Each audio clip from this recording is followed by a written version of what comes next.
Hello, welcome to American Dream Latin Souls. I'm Daniel Ortiz, and today my guest is entrepreneur Ralph Larranaga. Ralph, welcome to our program. Thank you, Daniel. Now, Ralph, you have an interesting story because you're a typical serial entrepreneur. That's true. Okay, yeah. so we're going to talk about your journey as an entrepreneur, and you've got some exciting projects you've done on a large scale. You've done work all over the country, and you've worked for some pretty interesting celebrities. You have a celebrity clientele, and it's very exciting what you do, and it's totally unique. But before we get into your business, Ralph, we ask all our guests, what is your American dream, and what does it mean to you?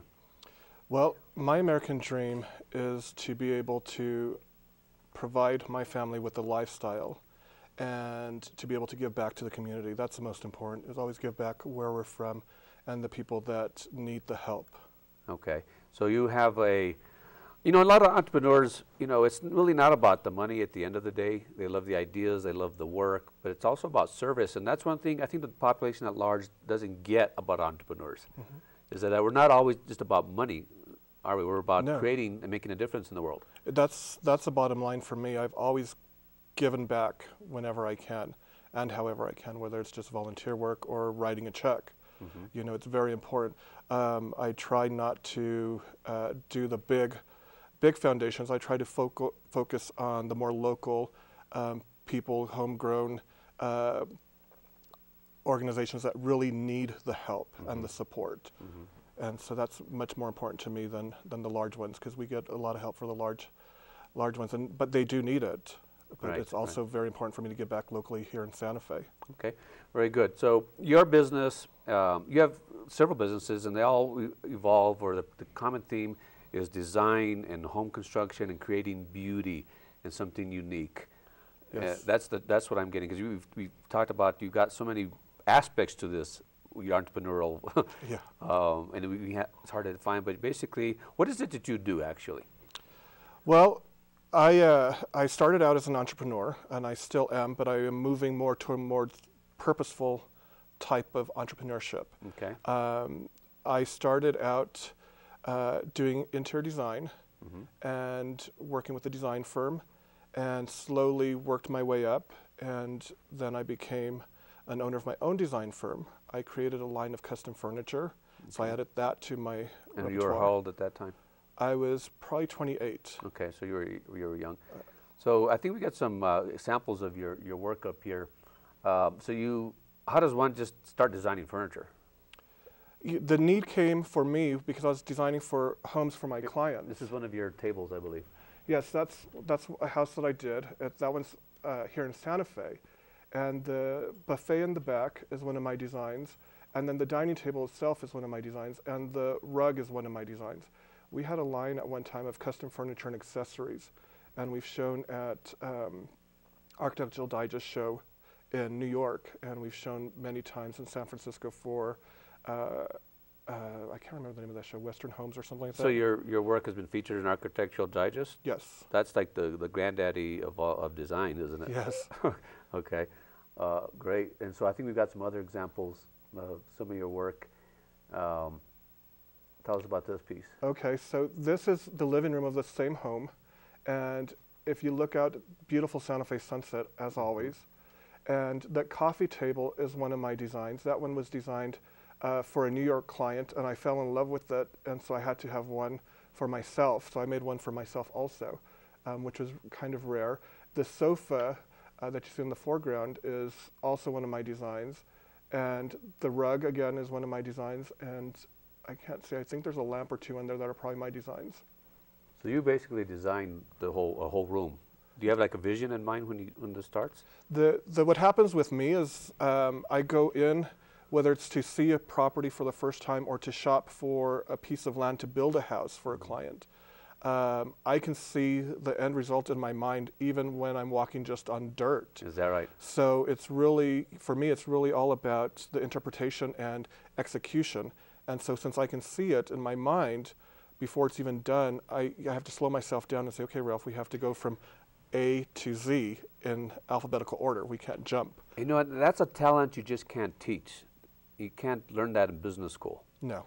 And I know what you're talking about because I'm a writer, and I have books, and I have a vision. I've written 2 books where the only other way I can explain it was I downloaded it. They were downloaded into me, this whole book, chapters, everything. And I think a lot of really, truly great entrepreneurs, I think Thomas Edison was one of them, they just have this vision that comes to them, and they see the end result in their mind. That's true. And that's a rare talent. Is that something you've always had as a kid? I'm fascinated by that because everything we have is a result of a vision somebody had.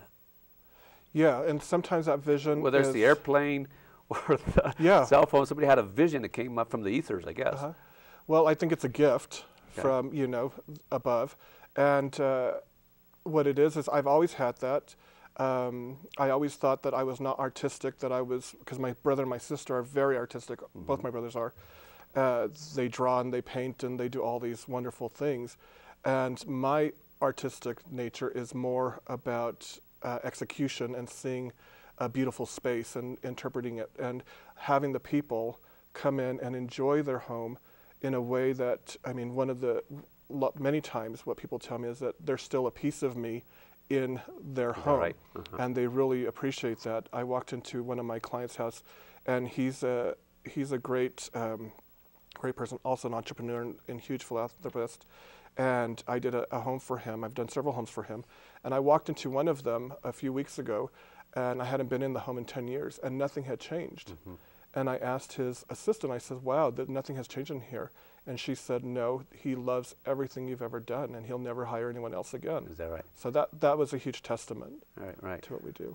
Well, you know, I think have you followed your calling? Is this your calling? Because some people get a job, some people have a career, but some people have a calling.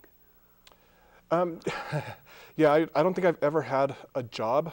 Right. You know, I went to high school. Trying to stay away from those. Yeah. I always say, as an entrepreneur, a job is what you get when you're routine gigs. Yeah, to exactly. pay the bills. Exactly. Like I said, when we started designing, and then we went on to the furniture design, and then we went from there to having a construction company, just because we were building and designing the homes for people, but the quality wasn't always there. So, you know, my clients were saying, no, we want more of you, more of you. So then we started building the homes also. And then we started a small mortgage company off to the side. But all this has led me to where I'm at today. And it's been all an evolution. And I think that's when I meet people and I start giving them my story of, you know, how I was born in Santa Fe, and my parents, how they taught us to do good in school and follow our dreams. And, you know, my grandfather and my father would wake me up every morning when I was a little boy and take me out to work with them. And so even, you know... Was this in a rural area environment? Because when I grew up, we had, you know, and if you're our generation of Hispanics, the ranches and the farms were not too far behind it generationally. So I remember we had uncles and where I grew up in a ranch. I just was curious as to. Yeah, our family has a ranch down south. We're not part of that organization anymore. Now, how many generations are you American? 3 or 4. 3 or 4. Yeah, depending on which line you look at, it's 3 or 4. And so I grew up in Santa Fe, off of one of the Barrio areas, off of Agua Fria, and I always went to work with my, like I said, my father and my grandfather. They both own landscaping companies and construction companies. My grandparents had a restaurant in town, and they had a bakery in town, and they were always entrepreneurs also. And so was my father. And so it was instilled in a very early age for me to have that work ethic and do what it takes and always turn out a good product no matter what you're doing, and be honest and be fair. And it has to be a win-win for everybody. I think that work ethic is really part of what drives the success of so many Hispanic businesses. You know, in the U.S., you know, if you look at the national media, the subject of Hispanic comes up always in the context of illegal immigration. True. And the truth is that Hispanics are starting businesses at a rate 4 times faster than the population at large. Latinas, if you're a Hispanic woman, you're 6 times as more likely to go into business. I think there's 3 forces driving that. One is, you know, the strong faith that we have. You know, our 3 values are faith, family, and frijoles. The strong family background. But frijoles is the culture, and our culture, you know, we hear growing up about the Puritan work ethic. I think Hispanics are more Puritan than the Puritans when it comes to work ethic, because that's just something that we do. We work. That's true. It's true, we do work, and not only do we work, but our parents work, and our grandparents work. And the kids are usually involved in the family business or helping out? Absolutely, absolutely. Right, okay. So so what drives you right now? What's driving me right now is, again, the big picture. Okay. Well, let me ask you this. We looked at some of your work that you've done, beautiful work, design, and you've had some pretty high-end clients. And I've tried to get you earlier to give me some names. I don't know you have confidentiality agreements, but you've had some. And where is your business taking you nationally? And you can give us a few names of or organizations that you've done work for. Sure. My clients, my businesses have taken me many places around the world.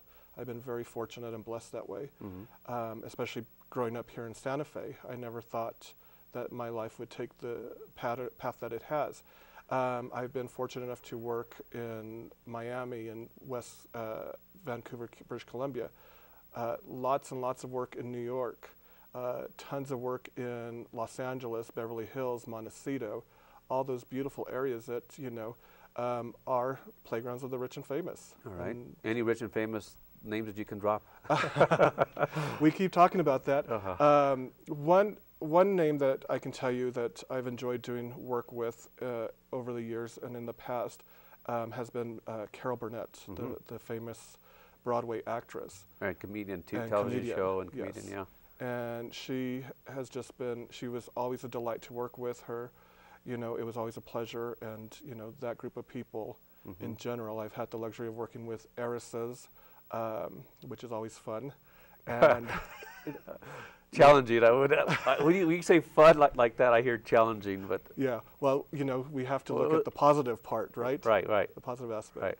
Well, tell us. Do you have any stories, without naming any names, of some of the fun that you've had working with an heiress or wealthy people? Because these are people who, they're very demanding. They're very sophisticated, very demanding. They're used to getting what they want. Any challenges or any stories that you'd like to share? Yeah, this one woman I can tell you that I met, and she was an heiress, and she had called me and said, I need to meet with you, and of course, you're on their calendar schedule, not the real calendar schedule. Right. So I show up, my assistant and I show up at her office, and we're waiting for her, and she has a whole slew of assistants, kind of like the movie The Devil Wears Prada, where everybody's just working for her, and she's in a penthouse in Beverly Hills, her office, and so we're waiting there, and we have our design boards and presentations and everything ready to go, and all of a sudden this person walks in, and just like the movie, I mean, it could have come out of the movie, she's throwing her purse and her jacket, and she's just walking in, and she has 3 assistants behind her, and everybody's picking up after her, and then she summons us into her conference room. And so that was quite the experience, and there's been plenty of those. And did you close the deal? Absolutely. Okay. Oh, of course. Absolutely. All right. Okay, so I'm curious. So where do you get your clients? I mean, you're designing and working with people, at the top end of the real estate spectrum, Beverly Hills, New York. I mean, internationally. Where do you get that type of clientele? I mean, do you advertise? How do you get your business? I mean, obviously, at some point, it's a word of mouth. I know, but it's always been word of mouth, and I've had the luxury of working with some really top-notch designers in the past that have been influential in my life, and so it's been really important, and they've been key parts, and it's been exciting. It's been an exciting journey. Okay, so have you been an entrepreneur since you were a kid? Most entrepreneurs, or a lot of entrepreneurs, they start early. I started delivering newspapers. Okay, see, that's the pattern. That's the pattern, yeah. Yes. And you're how old? I want to say about 9 or 10. Okay. And, I would go in and I'd work, like I said, with my father and my grandfather. And, we'd work concession stands, do whatever. We'd set up concession stands at local things and, whatever it took to make extra money is what I kept thinking. And I'd always look at the bottom line. It's like, okay, if we sold chili dog for $1, how much is it costing me to make this chili dog? Right. And by the way, we can't pay you guys because we don't have enough money to clear it. So. Okay, so you learn business skills and sales skills. Yes, okay. It's all about sales. It's all about sales. Okay. That's one aspect of entrepreneurship I think that is not discussed a lot. But all top entrepreneurs, I'm talking about, you know, the Stephen Jobs and Michael Dells and, you know, the list goes on and on, are top salespeople, first and foremost. They're the best salesperson for their organization, aren't they? Well, you have to be able to sell yourself. People have to believe in you, and then in turn they'll believe in your product. I mean, people will not hire you. People won't follow you, No. even your employees, unless you believe Exactly. 100% in what you're doing in, Exactly. in your core business. Uh-huh. Okay. So let's talk about your calling. So do you feel that this is your calling? I believe it's part of my calling. Okay. And you said you had some aspect of your dream is giving back to the community, or, Yes. or giving back. Tell us about that. Yes. I'm very involved with Bienvenidos and Adelante programs here locally. Mm-hmm. And they are really grassroots charities that really help people in need. Mm-hmm. And that has been exciting for me, and it helps me give back. I was the president of Open Hands for quite some time, and I was also a board member with them for years. Mm-hmm. And so that was kind of my initiation into charitable work. And so I try to continue that over the years. I also try to teach my boys to give back. My partner and I adopted 2 boys a few years ago. And so we teach them, you know, even though maybe at one point they were in similar situations as some of these people, we're able to give and help them and support other people that are in need. Right, and of course you can't do that unless you yourself are financially stable Mm-hmm. enough so that you have the resources and the time Mm-hmm. to Absolutely. give back. And time actually is more valuable. There's 2 commodities in the world. There's currency and there's time, Uh-huh. right? So, And really it's time, Yeah. you know, because you can make the currency. right, you can always happen. get currency. Yeah, you right. can't always get your time back. You can never get your time back, actually. True. All right. So what does being an Hispanic in this world mean to you? Has it made a difference? Because, I mean, obviously your clientele's national or even global. Uh-huh. And has that impacted your business? Is it like not a factor? You know, it's never been a factor for me. Mm-hmm. You know, I am who I am. Mm-hmm. Being Hispanic is part of who I am. And, you know, I can be in the most fabulous resort or estate doing, you know, the most expensive furniture and homes, and then I can turn around and go to my grandmother's little house and have fresh tortillas. Yeah. I mean, that's just who I am. My family has been so good at keeping me grounded. I mean, when I was traveling a lot for these projects, I'd go every week. I'd get on a plane to travel somewhere to work, Right. and I'd come home, and the first thing I would do is go get on my horse and go for a horseback ride with my dad. Right. You know, and that was grounding. Or Right. I'd go to my grandmother's, or my mom would be making tortillas, or Right. you know, whatever was happening. Right. It never really affected me, and I believe that that's why people have hired me. I believe that that's part of why they enjoy working with me. Yeah. And to be able to bring that kind of down to earth persona, as well as this extravagant lifestyle to them, Right. and maintain it, you know. Well, you have a perspective that's grounding, I think, and you actually come across as very confident but not arrogant and grounded. George Lopez. The reason I asked that is George Lopez, a famous comedian. Uh-huh. He had a television show. I think it's probably still airing somewhere. Tells a story about his rise through his career, and he tells a story of he's building his dream house, and there's construction going on, and he comes in and he's you know, wearing casual clothes, and he's walking through, and the workers are looking at him, and he's going into the house, and one of them says, "Oh," in Spanish, "don't go into the bathroom. You know, this owner doesn't like that." Uh-huh. And he turns around and says, "I'm the owner." Uh-huh. You know, so I was wondering, is there anything like that happen in?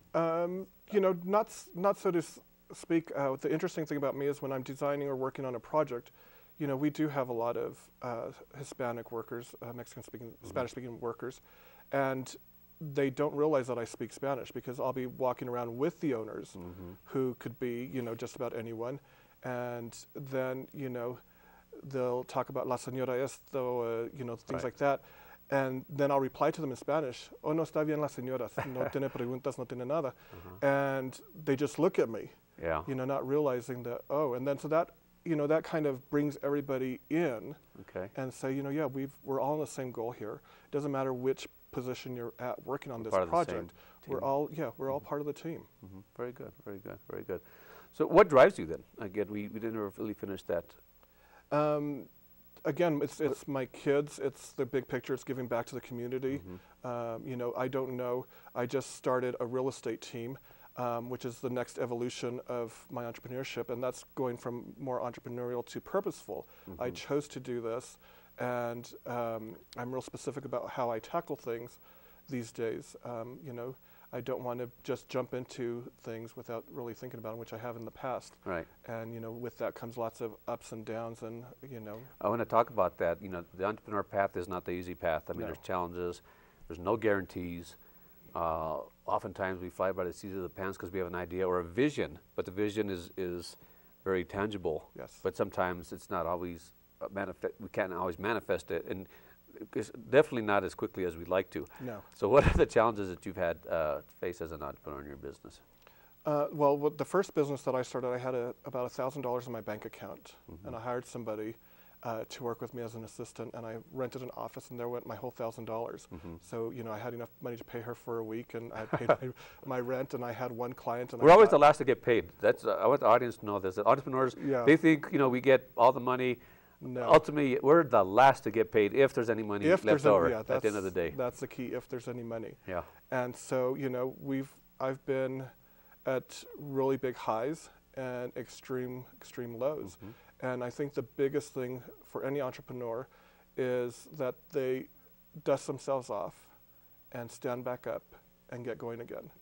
Persistence. And, Yeah. you know, yes, Never quit. this one didn't work, but what did I do wrong, or what happened that I could do better? What did I learn from But that anything experience? any specific example? I mean, you don't have to get into detail, but you know, what specific challenges? Usually, I mean, people always tell me, my coaching clients, entrepreneurs, are always telling me the challenges are regulation, paperwork, overwhelm. That's standard. I mean, that's a given. Yeah, for me, my biggest challenge is personnel. Okay. I've had really horrible experiences with Finding good help, as they say. yeah, you know, where you have issues with people, and that's always been a thing. So my goal on this new journey is to keep my core group of people really tight and How find many the people right do you have working with you? There's 4 of us now Okay. on our team. And so it's really tight, and there's a trust level now that wasn't there probably in past organizations with some of my employees. And, you know, like you said earlier, they think that we're taking home all the money when in fact they're the ones taking home all the Right, money. right. You know? That's the best kept secret in entrepreneurship, folks, is that we're not taking any money. Yeah, no. We may have equity in the business, Yeah. we may have ownership, but I mean, you can't take that to the store and buy groceries or pay No. gas over there, right? No, and they don't realize that, you know, you stress out about making sure that you have payroll for them. Yeah. And making sure that, you know, you have money to pay your own expenses. Right. You know, there's There's an old saying, I forget who it was, an entrepreneur from the 20s. You got to realize the time it was in. It was one of the robber barons, you know, of the time. He says, a man is not a man until he can meet payroll. It's true. Today that applies to women too. Yeah, You're not absolutely. you're not an entrepreneur unless you can meet payroll. Absolutely. Right, and Absolutely. that's a stress. And there's stress involved in that, right? There's huge amounts of stress. There's been many nights that I stay up, you know, wondering what's going to happen. You know, we've got something coming up next week. Who owes us money? How are we going to get collected? That's, You know, yeah. because they're not waiting for me to do it. It's like a domino effect. You can't pay your expenses unless you get paid, and sometimes there's a bottleneck there. Absolutely. Right, and you have to sometimes say, hey, you know, where's my money? Because you know, Absolutely. right, Absolutely. you right, know. and that takes tact too. I mean, it's all on how you handle it, because you don't want to upset, you know, a good client or disturb a relationship, and Yeah. you wear a lot of hats. You do. You, especially in the business that I'm in, Mm-hmm. you know, you have to be able to do it all and understand it all and be tactful about it. And, you know, these people pay lots of money, whether they're buying or selling a house, or we're designing a house, we're making them a new piece of furniture, whatever it is. They're paying us a lot of money to do that for them. Right. And so we always have to be aware of that. Yeah, you got to deliver. We've got to deliver. And ultimately, your biggest asset really is your reputation, isn't it? It is a reputation. You know, we call it brand in business, your brand. But a brand is really about your reputation and who you are, and you can't drop the ball, not even once, No. because then the whole thing goes down. Right. Absolutely. All right. Very good. So tell us, what are the advice would you give to any budding entrepreneur who wants to start their own business or has a vision? You really talked about that, and we wish we had time to talk about how that vision thing happens, because I hear that so often, and I've had it myself. Like this show was a vision. Yeah. Nobody was doing this. See, and this is great. This is a great forum. And you know, we like to take it, you know, to the next level ultimately. So I understand that vision aspect of it. So, but tell us, what advice would you give to any budding entrepreneur who wants to start a business or has a vision? Don't be afraid. Just do it. You know, don't be afraid. If you have $10 in your pocket and you know that you can do it, just go for it. You know, create the problem. Always. I worked with someone that we created so much business one time, and I went to him and I said, you know, how are we going to keep up with this? There's so much happening. And his biggest advice to me, and I've taken that to heart every day, is that's a good problem to have. The problem of not having any business is worse than having too much business. So don't be afraid. Jump in. You will swim. You will make it happen. And just be excited about it and be clear about it. And understand, if you make a mistake, learn from it, move on to the next one. Okay, and entrepreneurs, we do make mistakes. I mean, all the time. We actually learn from mistakes. And hopefully, sometimes mistakes can turn into a great idea. Or, you know, if you reverse it, it can actually be a great asset. That's happened many times before. Absolutely. All right. So one final question. How does your family feel about your success of your business? You know, coming from a small community and doing business such a scale, how does your family feel about that? They get excited. They love, you know, every time we do a book or we get published somewhere, you know, my mom has a whole collection. Oh, because your work has been in books? Yeah, we have coffee table books. We have all sorts of publications out there. And every time we get published, like I said, my mom has a whole collection. And so she, you know, my parents are very proud. My brothers and sisters are very proud. I'm very proud of them. You know, it's instilling the same virtue and work ethic into my sons and teaching them that they can accomplish anything, whatever it is that they want. And, you know, my grandparents, I don't have my grandfather anymore, but my grandmother has always been there and has been very influential in my life. And, you know, she'll still call me, no matter where I'm at in the world, she calls and says, what are you doing, mijito? Mijito, you know? yeah. So yeah. She still make your tortillas? She still makes tortillas. Not every day. Oh, well. Not every day anymore, but she still does. Okay. Well, very good. Well, a very inspiring story, Ralph. And we congratulate you on your work and what you've done and what you've done for business and giving back to the community. And we wish you much success going forward. Thank you. And I'd like to thank our audience for joining us on this edition of American Dream Latin Souls. Be sure to visit us online at latinosuccess.com.